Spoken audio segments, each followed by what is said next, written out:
Yung mahilig sa papaitan. Kain tayo ng papaitan, guys. Ayan, oh. Mahilig ako sa papaitan. Mahilig pa kayo sa papaitan. Kain tayo ng papaitan.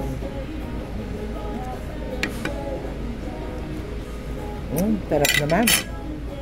Asim-asim.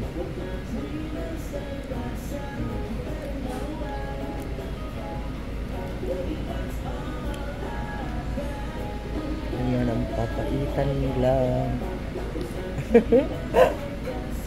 May atay pa, oh.